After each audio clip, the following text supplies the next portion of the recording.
जी नमस्ते, मैं हूँ राकेश और स्वागत है आप सभी का हमारे यूट्यूब चैनल एजुकेशन फायर पे। बिहार सामान्य ज्ञान से रिलेटेड जो भी जीके क्वेश्चंस है उन सभी क्वेश्चंस के ऊपर अभी हम डिस्कशन कर रहे हैं, जिनमें से कि अभी तक हम लोगों ने 10 या 11 क्लास में जो बिहार सामान्य परिचय है उनके ऊपर हमने डिस्कस किया। साथ ही साथ जो इम्पोर्टेंट टॉपिक है जैसे कि पुरस्कार व सम्मान, इतिहास की प्रमुख लड़ाइयाँ, ये जो इम्पोर्टेंट टॉपिक है इनके ऊपर भी हमने डिस्कस किया। तो सभी क्वेश्चन इनमें इम्पोर्टेंट थे और क्वेश्चंस वो थे जो कई बार एग्ज़ाम में रिपीट हुए हैं।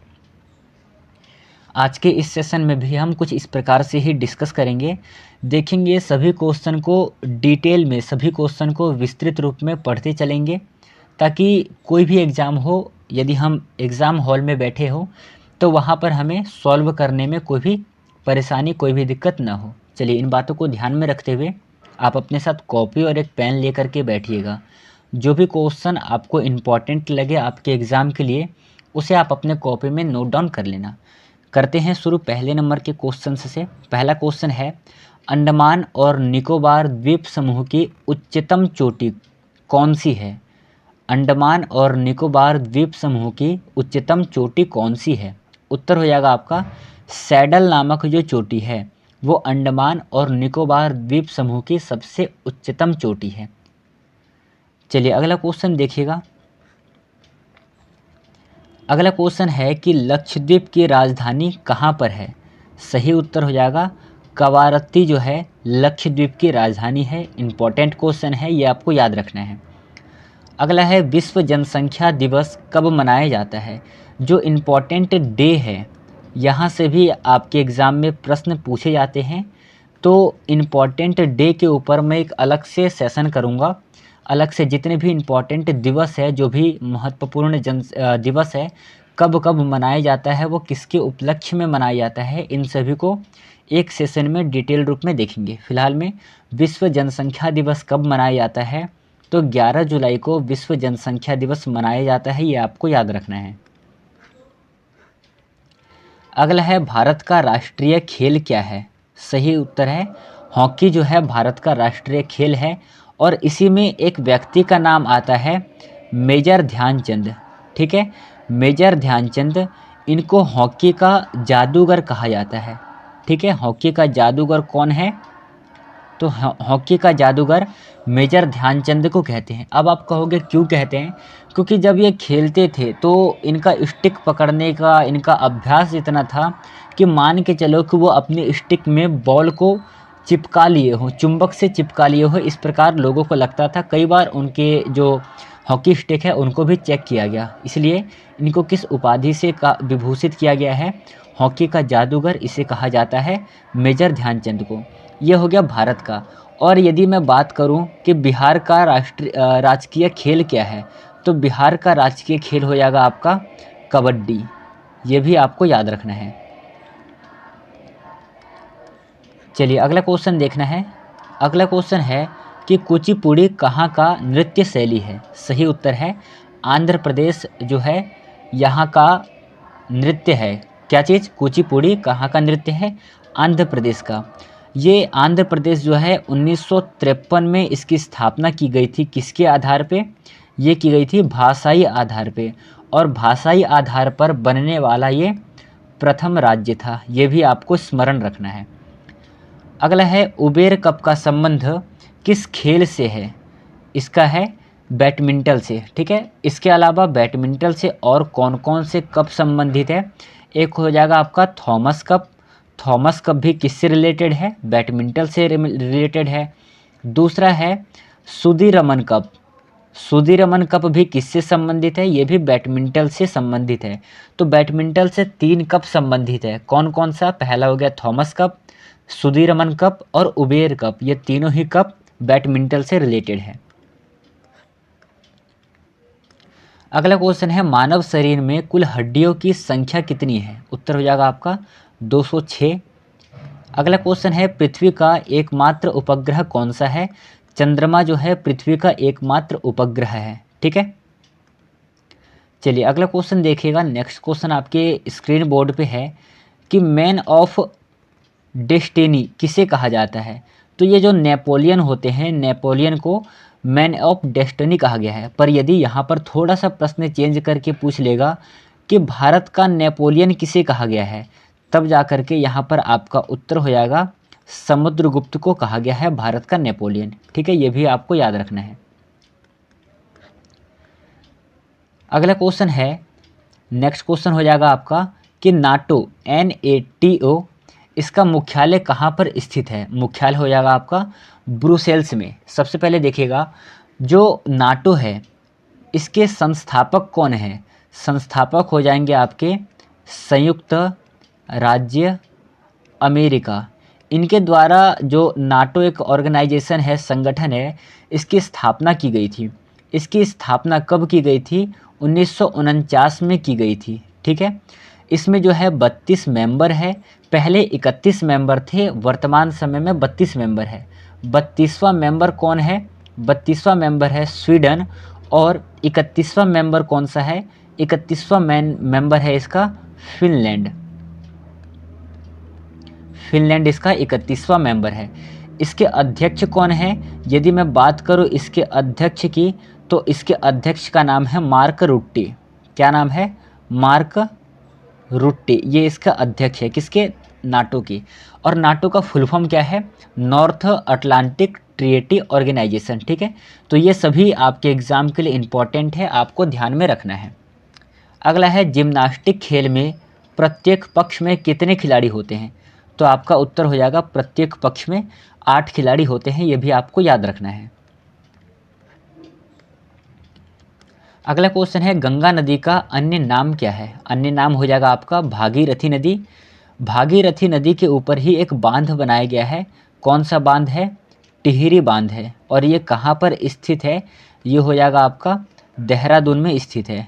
ठीक है, देहरादून में स्थित है। देहरादून बोले तो उत्तराखंड की ये राजधानी है। और मैंने आपको बताया था कि उत्तराखंड जो है ये एक स्वतंत्र राज्य कब बना था? ये बना था 9 नवंबर सन 2000 को उत्तराखंड एक स्वतंत्र राज्य बना था। उत्तराखंड किससे अलग हुआ था? ये आपका जाकर के यूपी से अलग हुआ था। कब? 9 नवंबर 2000 को अलग हुआ था। और उत्तराखंड जिस समय पर स्वतंत्र राज्य बना था, उस समय पर इसका नाम क्या था? उत्तरांचल इसका नाम था। और उत्तरांचल से चेंज करके इसका नाम उत्तराखंड किया गया सन 2000 में। 2006 में इसका नाम क्या किया गया? उत्तराखंड किया गया। अगला क्वेश्चन है, कम्युनिस्ट मैनिफेस्टो को किसने लिखा है? ये एक बुक का नाम है, कम्युनिस्ट मैनिफेस्टो। लेखक कौन है? कार्ल मार्क्स इसके लेखक हैं। पुराणों का अध्ययन करने वाला प्रथम मुसलमान कौन था? तो इसका उत्तर हो जाएगा अल-बरूनी। अल-बरूनी कहाँ का रहने वाला था? अल-बरूनी अफ्रीका का रहने वाला था। ठीक है, और पुराण कितने हैं? पुराण है 18, ये भी आपको याद रखना है।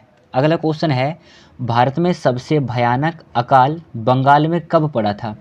ठीक है, बंगाल में सबसे भयानक अकाल कब पड़ा था? 1943 ईस्वी में बंगाल में सबसे भयानक अकाल पड़ा था। अगला क्वेश्चन है, मुस्लिम लीग के प्रथम अध्यक्ष कौन थे? सही उत्तर हो जाएगा सलीमुल्लाह खां। सलीमुल्लाह खां मुस्लिम लीग के पहले अध्यक्ष थे, ये भी आपको याद रखना है। नेक्स्ट क्वेश्चन है, ऑस्कर से विभूषित पहले भारतीय कौन थे? ऑस्कर पुरस्कार से विभूषित पहले भारतीय कौन थे? सही उत्तर हो जाएगा आपका भानु अथैया। चलिएगा अगला क्वेश्चन देखना है। नेक्स्ट क्वेश्चन है आपके स्क्रीन बोर्ड पे है कि भारत का सबसे बड़ा निर्वाचन क्षेत्र वाला भारतीय राज्य कौन सा है? भारतीय राज्य हो जाएगा आपका सबसे बड़ा उत्तर प्रदेश। और उत्तर प्रदेश के विषय में क्या है? उत्तर प्रदेश जो है इसके स्थापना दिवस है 24 जनवरी 1950। स्थापना दिवस कब है? 24 जनवरी 1950 स्थापना दिवस है। जिस समय पर उत्तर प्रदेश बनाया गया एक स्वतंत्र राज्य, उस समय पर इसका नाम क्या था? उस समय पर इसका नाम था संयुक्त प्रांत। उत्तर प्रदेश में कितने ज़िले हैं? तो उत्तर प्रदेश में ज़िला है टोटल 76। पहले 75 था, 76वां अब जोड़ा गया। 76वां कौन सा है? 76वां है महाकुंभ क्षेत्र। तो आप कहोगे कि 75वां कौन सा है फिर, तो 75वां है संभल। कौन सा है, संभल जो है 75वां जिला है, ठीक है। और यहाँ पर एक राष्ट्रीय अभयारण्य है, उसका नाम क्या है, नाम है दुधवा। दुधवा अभयारण्य जो है कहाँ का है, उत्तर प्रदेश का है। तो ये सभी आपको याद रखना है, आपके एग्जाम के लिए इम्पोर्टेंट है। चलिए अगला देखिएगा, नेक्स्ट क्वेश्चन है कि भारत में राष्ट्रीय मानव अधिकार आयोग की स्थापना कब की गई। किसकी स्थापना, राष्ट्रीय मानव अधिकार आयोग की स्थापना कब की गई, 1993 में राष्ट्रीय मानव अधिकार की स्थापना की गई, ठीक है। यदि आपसे पूछे कि विश्व मानवाधिकार दिवस, विश्व मानवाधिकार दिवस कब मनाया जाता है, तो विश्व मानवाधिकार दिवस मनाया जाता है 10 दिसंबर को, ठीक है। कब मनाया जाता है, 10 दिसंबर को मनाया जाता है विश्व मानवाधिकार दिवस। अगला है राष्ट्रीय उपभोक्ता दिवस कब मनाया जाता है, सही उत्तर हो जाएगा 24 दिसंबर को राष्ट्रीय उपभोक्ता दिवस मनाया जाता है। यहाँ पर एक और नोट करना, 26 दिसंबर, 26 दिसंबर को क्या मनाया जाता है, 26 दिसंबर को वीर बाल दिवस मनाया जाता है। और वीर बाल दिवस जो है यह 2022 में प्रारंभ किया गया, अभी हाल ही फिलहाल में प्रारंभ किया गया है, इसलिए ये आपके लिए इम्पोर्टेंट रहेगा, इसे आप लोग याद रखना है। अगला क्वेश्चन है कि इंडिया गेट का निर्माण कब हुआ था, सही उत्तर है 1921 में। और इंडिया गेट कहाँ पर स्थित है, इंडिया गेट नई दिल्ली में स्थित है। कहाँ पर स्थित है, नई दिल्ली में स्थित है। नई दिल्ली जो है इसकी स्थापना किसने की है, नई दिल्ली की स्थापना किसने की, नई दिल्ली की स्थापना अनंगपाल ने की थी। अनंगपाल, अनंगपाल कौन थे, ये तैमूर शासक थे, तैमूर शासक थे अनंगपाल, इन्होंने ही दिल्ली की स्थापना की थी, नई दिल्ली की। और नई दिल्ली जो है ये भारत की राजधानी है। भारत की राजधानी क्या है, नई दिल्ली कब बनी थी, 1911 में बनी थी। तो 1911 से पहले भारत की राजधानी क्या थी, 1911 से पहले भारत की राजधानी थी कोलकाता। मतलब भारत की प्रथम राजधानी है कोलकाता और द्वितीय राजधानी है नई दिल्ली। कब बनी थी, 1911। डेट क्या था, 12 दिसंबर 1911। अगला क्वेश्चन है कि मदुरई कहाँ पर स्थित है, सही उत्तर है तमिलनाडु में मदुरई स्थित है। एक बार देखना तमिलनाडु को, तमिलनाडु यहाँ का नृत्य क्या है, शास्त्रीय नृत्य, नृत्य हो जाएगा आपका भरतनाट्यम। यहाँ पर एक बैल दौड़ होता है, ठीक है, बैल दौड़, बैल प्रतियोगिता, उसका नाम क्या है, जलीकट्टू, जलीकट्टू बैल प्रतियोगिता होता है। और मदुरई, मदुरई में एक मंदिर है, बहुत ही ज़्यादा फेमस मंदिर है। फेमस मंदिर कौन सा है, ये मीनाक्षी देवी की मंदिर है। किसकी मंदिर है, मीनाक्षी देवी की मंदिर है, ठीक है। तमिलनाडु, इसकी राजधानी क्या है, राजधानी हो जाएगी आपकी चेन्नई, ये भी आपको याद रखना है। अगला है यूनेस्को का मुख्यालय कहाँ पर स्थित है, सही उत्तर है पेरिस में स्थित है यूनेस्को का मुख्यालय। यूनेस्को, इसकी स्थापना कब हुई थी, स्थापना हुई थी 1945 में, यूनेस्को की स्थापना हुई थी, ये आपको याद रखना है। यूनेस्को की स्थापना कब हुई थी, 1945 में, ठीक है। पेरिस जो है ये किसकी राजधानी है, तो पेरिस हो जाएगा आपका फ्रांस की राजधानी पेरिस है, ये भी आपको स्मरण रखना है। चलिए अगला क्वेश्चन है, भारत का मसाला राज्य के नाम से किसे जाना जाता है, उत्तर है केरल, केरल को मसाला राज्य के नाम से जाना जाता है। अगला है मंडल आयोग का गठन किस वर्ष हुआ था, तो 1979 में मंडल आयोग का गठन किया गया था। तो यहाँ पर ही ये क्वेश्चन आज का समाप्त होगा।